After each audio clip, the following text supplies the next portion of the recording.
Coronavirus and the economic conditions are forcing tectonic changes in companies and industries. The question is, as a leader, how should you manage your company? How should you lead your company during these changing times? I discuss 5 steps. The last one is absolutely critical for you to consider. You must drive intense focus during these times. And focusing on cost cutting is not sufficient. That is just a tactical focus. You need intense strategic focus to survive and succeed during these times. Ask yourself, how crisply and clearly is your business DNA defined? Is it providing the right direction to the organization? In such times, having a crystal clear business DNA can be a savior for the organization. So revisit your business DNA, dust it up, clean it up, make it crystal clear so that it becomes a North Star for your company and helps it drive through these turbulent times. Otherwise, in the confusion and the chaos, the company will make decisions and take actions that can destroy the core fabric and the long-term prospects of your company. During normal times, people in the company focus on different aspects on what drives the business. Everyone has their own pet projects and their own interpretation of what is important for the customer and what creates value. Well, now is not the time to have different interpretations. Everyone needs to be on the same page and it should be crystal clear what the organization must accomplish. Sharpen your strategy to the point where it is like a laser beam. Develop a clear strategic plan with short-term objectives, metrics, and targets. Making sure people stay focused will help them deal with the stress of the coronavirus situation.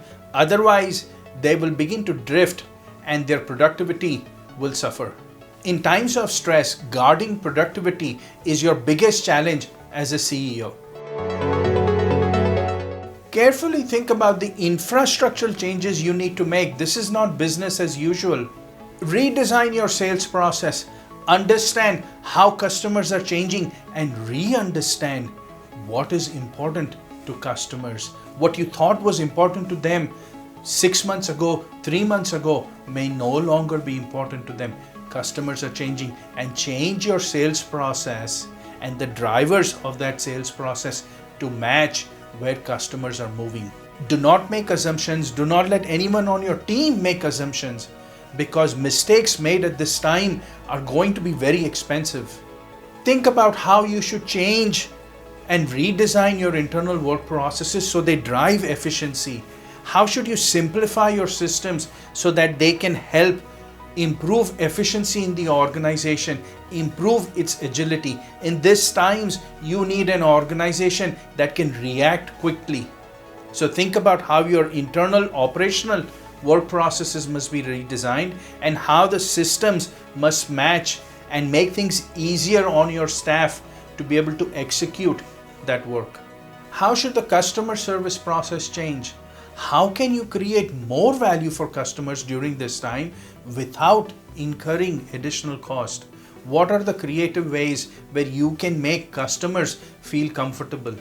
It is the million-dollar question, and ask your team, how can we keep our customers close to us? Driving change and focus during normal times usually becomes a huge challenge because you face a lot of internal resistance in the organization and people have their own agendas. Never waste a crisis, as the saying goes. Use this opportunity to drive cultural change in the organization and streamline the organization design and work processes. Drive the cultural changes that have proven difficult for you to implement in the past. Now is the time to make it happen. This is the most important point. A recent report shared that 1/3 of all Americans are now showing signs of clinical depression and anxiety. Recognize everyone is under stress. Your team, your customers, your suppliers, and you.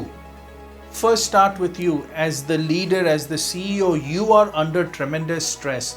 Recognize that and appreciate the level of stress that you are going through. Work on reducing your stress and anxiety. Then start working on the stress that your team is facing. Recognize and appreciate what each member of your team is going through. Take steps to help the team become calmer and peaceful. Make sure the team's and your stress is on your radar. If you do not focus on it because it's under the covers, the previous 4 points that I talked about it are not going to help you. Stress and anxiety is a real challenge for organizations in this current coronavirus situation, and you must address it head on. As a leader, as a CEO, it is your job to make sure you and your team feel secure. If you have questions or comments or would like to discuss further, please let me know. Please subscribe to the YouTube, Facebook, LinkedIn channels for more videos and articles. Thank you for listening and all the best.